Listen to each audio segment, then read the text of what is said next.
भयभीत प्राणी प्रीत न जाने, प्रीत जैसी कोई रीत न जाने। भय का ताल्लुक है भौतिक से, भौतिकी प्राणी भक्ति न जाने।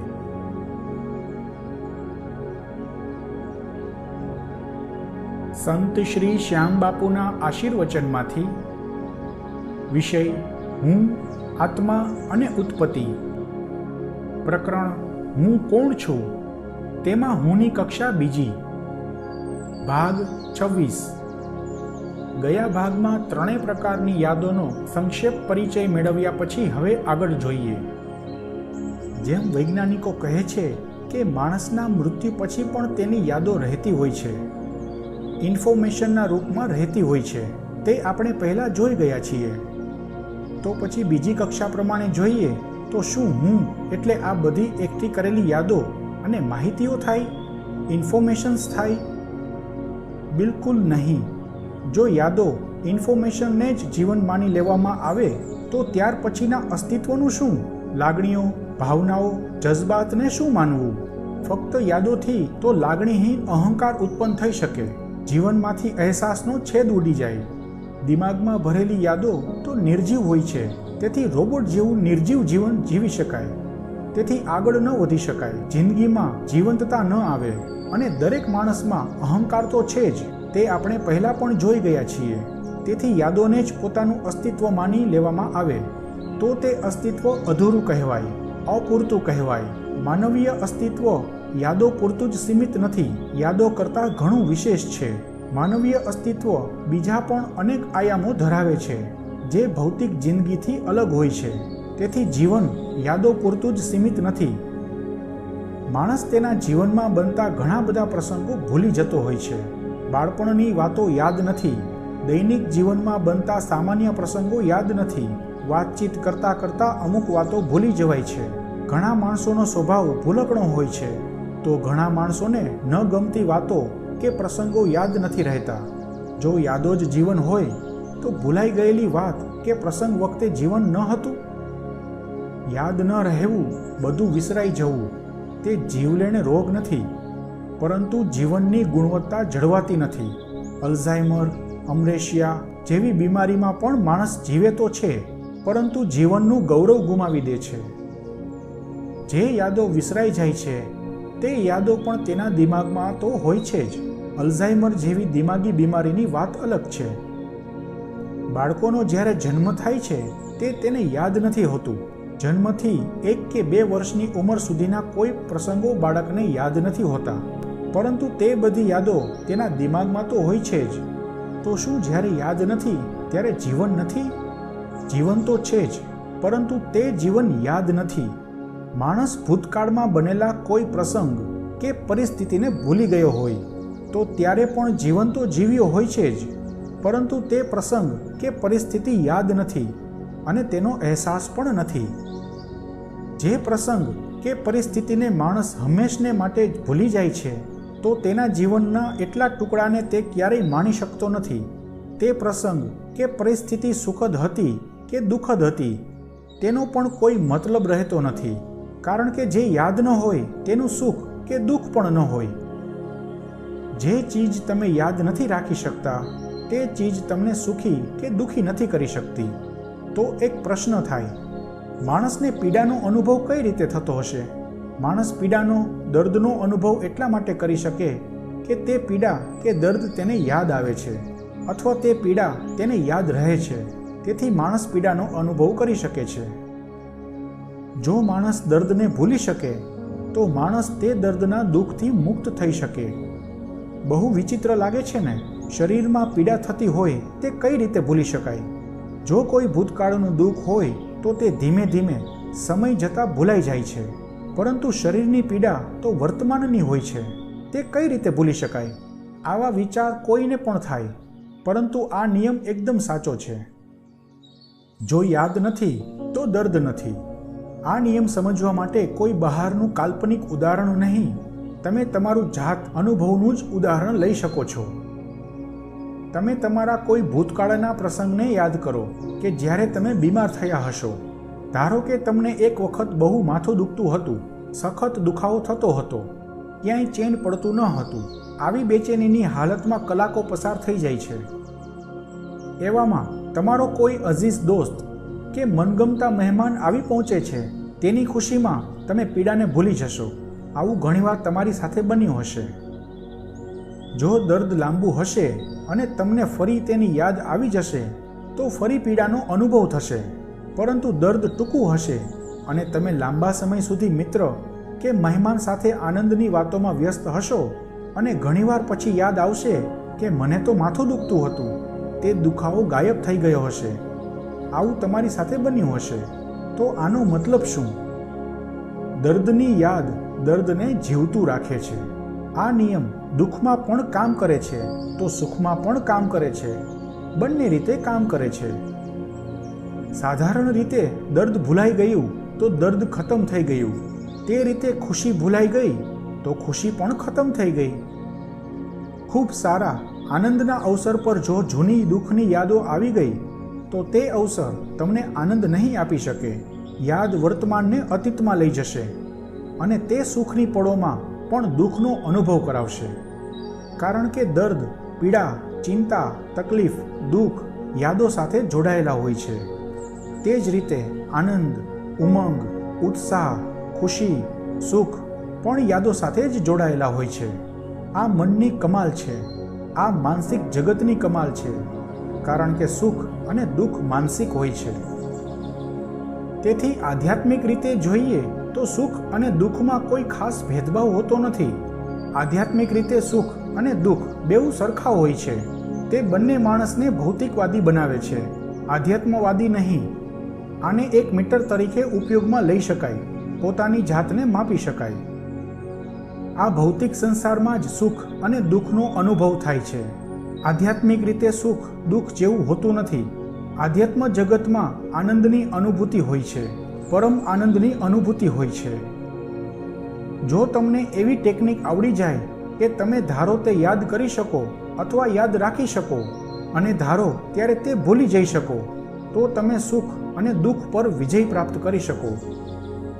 એવી તરકીબ આવડી જાય તો દુઃખમાં પણ સુખ પ્રાપ્ત કરી શકો.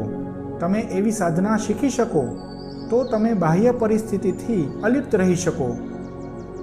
પરંતુ તકલીફ એ છે કે યાદોમાં કોઈ સ્વિચ નથી કે સ્વિચ ઓન સ્વિચ ઓફ થઈ શકે. છતાં પણ આવી યાદોને લાંબા અભ્યાસ દ્વારા, તેની સાધના દ્વારા કેળવી શકાય છે અને તેની સિદ્ધિ સાધી શકાય છે. હિપ્નોટિઝમ દ્વારા અમુક દર્દોને ઠીક કરી શકાય છે. તે પણ અમુક અંશે આવી સાધના કહી શકાય. પરંતુ હિપ્નોટિઝમ આધ્યાત્મમાં બહુ ફાયદાકારક નથી. દિમાગની યાદોની વિચિત્રતા તો એ છે કે યાદોને યાદ રાખવી તો સહેલી છે, પરંતુ યાદોને ભૂલી જવી બહુ કઠિન હોય છે. એવું નથી કે માણસ જીવનમાં યાદ નથી રાખી શકતો તેથી દુઃખી થાય છે. માણસ દુઃખી એટલા માટે થાય છે કે તે જૂના, પુરાણા, નકામા દુઃખોની યાદોને ભૂલી નથી શકતો. યાદદાસ્ત આવી અદ્ભુત હોવા છતાં મર્યાદા પણ ઘણી છે. શરીરની પીડા કે સાંસારિક દુઃખોમાં તો યાદો ઉપર જણાવ્યા મુજબ બહુ સરસ રીતે, બહુ અસરકારક રીતે કામ કરતી હોય છે. પરંતુ જીવન જીવવા માટે, આધ્યાત્મના માર્ગ પર આગળ વધવા માટે, જ્ઞાનની પ્રક્રિયા માટે, દિવ્ય અનુભૂતિ માટે ફક્ત યાદો કામ ન લાગે. યાદોથી પણ ઘણું આગળ વધવું પડે છે. જીવનમાં સંવેદનાઓનું ઘણું જ મહત્વ હોય છે. યાદો જ આગળ વધીને સંવેદનાઓ, ભાવનાઓ, જજ્બાત બની શકે છે. પરંતુ યાદો સંવેદના, ભાવના, જજ્બાત નથી. અને આધ્યાત્મિક દ્રષ્ટિએ જોઈએ તો પરમ તત્વની અનુભૂતિમાં ફક્ત પ્રભુના ગુણગાનની સાંભળેલી વાતો યાદ રાખેલી હોય તે યાદો કામ ન આવે. યાદો પર બૌદ્ધિક પ્રક્રિયા થાય પછી તેમાંથી ભાવ વિચાર, તેમાંથી લાગણીઓ, ભાવનાઓ, તેમાંથી ભક્તિ, તેમાંથી જ્ઞાન ઉત્પન્ન થાય. ત્યારબાદ તેમાંથી દિવ્ય પ્રેમની અનુભૂતિ થાય અને પછી ઈશ્વરની કૃપા થાય તો પ્રેમપૂર્ણ જ્ઞાન પ્રાપ્ત થાય અને એ રીતે પરમ તત્વ સાથે એકાત્મતા સધાઈ શકે. યાદોથી તો ફક્ત શરૂઆત થઈ શકે. ભૌતિક જિંદગીથી શરૂઆત થઈ શકે. આગળના મુકામ ઘણા પાર કરવા પડે. પ્રભુ પ્રત્યે આવી ભક્તિ જ્યારે ફલિત થાય અને દિવ્ય પ્રેમ પ્રગટે પછી તે વ્યક્તિ ભય બિન પ્રીત નાહી જેવી ભયની ભક્તિની વાહિયાત વાતો ન કરે. અજ્ઞાની માણસ ફક્ત શાસ્ત્રો વાંચીને અક્ષરશ યાદ રાખીને પોતાની જાતને જ્ઞાની દેખાડવાનો પ્રયાસ કરતા હોય તેવા માણસો જ આવા ડાયલોગ સંભળાવતા હોય છે. જ્યારે જ્યારે ભૂકંપ આવે છે, મહામારી જેવી આફતો આવે છે, ત્યાર પછી લોકોમાં ભક્તિનો જુવાળ આવે છે. મંદિરો ઉભરાવા લાગે છે, કારણ કે તે ભયની ભક્તિ હોય છે. જો કે આ વખતે કોરોના મહામારીમાં ઉલટું બન્યું. આ મહામારીમાં દેવાલય બંધ રહ્યા અને મદિરાલય ખુલ્લા રહ્યા. હરિવંશરાય બચ્ચને મધુશાલામાં લખ્યું છે ને, બેર કરાતે મંદિર મસ્જિદ, મેલ કરાતી મધુશાલા. મોજૂદા હાલાતને તે શૈલીમાં કહીએ તો બંધ રહેંગે મંદિર મસ્જિદ, ખુલ્લી રહેગી મધુશાલા. હશે, કલયુગ છે ને. પ્રભુ ભક્તિમાં, દિવ્ય પ્રેમમાં એવી શક્તિ હોય છે કે તે અભય પ્રદાન કરે, ભય પ્રીત ના જાને. એક ઉદાહરણ તરીકે કોઈને સાચી સમજ મળી શકે, કોઈને પ્રેરણા મળી શકે તેવા સારા ઉદ્દેશથી મારો એક અનુભવ લખું છું. હવે શરીર બીમાર રહે છે. પહેલાં પણ લખેલું તેમ છેલ્લા 2 વર્ષમાં 6 હાર્ટ એટેક આવ્યા. 3 એટેક આવી ગયા પછી, એટલે કે 1.5 વર્ષ પહેલાં ECG, ઇકોકાર્ડિયોગ્રામ એવા ટેસ્ટ કરાવેલા. તેમાં LVEF 40%, એટલે કે હૃદય 40% કામ કરે છે, નોર્મલ 60% હોય. ટેસ્ટ કરાવ્યા પછી પણ સિવિયર, ખરેખર સિવિયર 3 હાર્ટ એટેક આવી ગયા. કોઈ પ્રકારની દવા, મેડિસિન, પરેજી વગેરે કશું જ નથી કરતો. 7મો હાર્ટ એટેક ક્યારે આવે તે ખબર નથી. છેલ્લા 3 સિવિયર હાર્ટ એટેક એવા હતા કે તેમાં 3 વખત મૃત્યુને માણ્યું છે. અને ત્યાર પહેલાં પણ જિંદગીમાં એવા અનુભવો તો થયા છે જ જેમાં મૃત્યુ સાથે મુલાકાત થઈ છે. સામાન્ય બોલાચાલીની ભાષામાં હું કહું તો હું જીવતે જીવ મૃત્યોત્સવ મનાવી રહ્યો છું. બધા ફક્ત વાતો જ કરે છે કે ઈશ્વર રાખે તેમ રહેવું. હું તે રીતે રહેવાની નમ્ર કોશિશ કરું છું. તેથી હું મારા અનુભવથી કહી શકું છું કે ઈશ્વર તો બધાને આજીવન સંભાળીને રાખે છે, પરંતુ માણસ ઈશ્વર પર ફક્ત એક ભરોસો નથી રાખી શકતો. આ શરીરની આવી નાદુરસ્ત હાલત હોવા છતાં હજુ સુધી તો આ લેખ લખી શકાય છે. તે ઈશ્વરની કૃપા નહીં તો બીજું શું? આ વાત અહંકારથી નહીં, અનુભવની વાત કરી છે. સાંસારિક સત્ય કહેવું અને તે રીતે પોતાના અનુભવની વાત કરવી તે અહંકાર નથી કે આત્મશ્લાઘા નથી. અને આને પણ અહંકાર કહેવાતો હોય તો મને એવી ખબર નથી, અને એવો છોછ પણ નથી, આડંબર નથી. અને આ વાતને કોઈ ચમત્કારના રૂપમાં પણ લેશો નહીં. ચમત્કાર માણસને હંમેશા અધોગતિના માર્ગે લઈ જાય છે, પ્રગતિના માર્ગે નહીં. જ્યારે જે ચીજ સમજાતી નથી ત્યારે તે ચમત્કાર લાગે છે. સમજાઈ ગયા પછી તે વિજ્ઞાનની કરામત લાગે છે. તેનો મતલબ એવો થયો કે અજ્ઞાનતાના કારણે જ ચમત્કારો ચાલે છે. જ્ઞાન છે તો ચમત્કાર નથી. પરમાત્મા પ્રત્યે જ્યારે પ્રેમ થઈ જાય છે પછી ચમત્કારો વ્યર્થ થઈ જાય છે. પછી તો દિવ્ય પ્રેમની અનુભૂતિમાં કે યાદમાં પોતે જ ખોવાઈ જાય છે. દર્દ પણ ભૂલાઈ જાય છે. સંત કબીર કહેતા, જબ મેં થા તબ હરી નહીં, અબ હરી હૈ મેં નહીં. પોતાનો અહંકાર હોય છે ત્યાં સુધી હરી નથી મળતો. જે સાચી યાદો ભાવ જગતમાં પહોંચીને ભાવનાઓ બની શકે છે, તે લાગણીઓ, ભાવનાઓ માણસના જીવનમાં પરિવર્તન લાવી શકે એટલી શક્તિશાળી હોય છે, જો એને જેવો ઉપયોગ કરતા આવડે. તે વિશે આપણે 3જી કક્ષા લાગણીઓ, ભાવનાઓના પ્રકરણમાં સમજીશું. સાંસારિક રીતે યાદો બહુ જ અગત્યની હોય છે, પરંતુ દરેક યાદોનું મહત્વ નથી હોતું.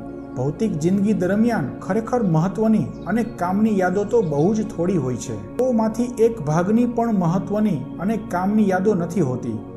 બાકીની 99% યાદો નકામી અને નુકસાનકારક યાદો જ દિમાગમાં રહેલી હોય છે. આ નકામી, ફાલતુ અને નુકસાનકારક યાદોના કારણે ગડપણમાં દિમાગની ક્ષમતા ઘટી જાય છે. નકામી યાદોમાંથી ઉત્પન્ન થતા કચરા જેવા વિચારોથી દિમાગ થાકી જાય છે. भयभीत प्राणी प्रीत न जाने, प्रीत जैसी कोई रीत न जाने. भय का ताल्लुक है भौतिक से, भौतिकी प्राणी भक्ति न जाने. અર્થાત આ ભૌતિક સંસારનું સૌથી મોટું અને સૌથી મજબૂત બંધન હોય તો તે છે ભય અને લોભ. તેથી મૃત્યુલોકની માયાજાળમાંથી વશીભૂત થયેલો માણસ બહુ ભયભીત રહેતો હોય છે, અને જે ભયભીત રહેતો હોય છે તે માયાથી વશીભૂત થયેલો હોય છે. તેથી તે ધાર્મિક હોઈ શકે, પરંતુ આધ્યાત્મિક નહીં. ભય એટલે સૌથી વધારે પોતાની જાતને પ્રેમ કરવો. તેથી ભયભીત માણસ બીજા કોઈને પ્રેમ કરી જ ન શકે, પરંતુ બીજા બધા સાથે પ્રેમાળ વર્તન કરી શકે, બધા સાથે સંબંધો બહુ સારા રાખે. ભયના કારણે કોઈ સાથે સંબંધો બગાડી ન શકે. તે રીતે પ્રભુ સાથે પણ સંબંધો જળવાઈ રહેવા જોઈએ એવું માનીને ભક્તિ કરે. આ છે ભયની ભક્તિ, ભૌતિકવાદી ભક્તિ. જે માણસમાં પ્રેમ હોય છે તેનામાં સમર્પણના ભાવો પણ હોય છે. તેથી પ્રેમમાં ભય ન હોય.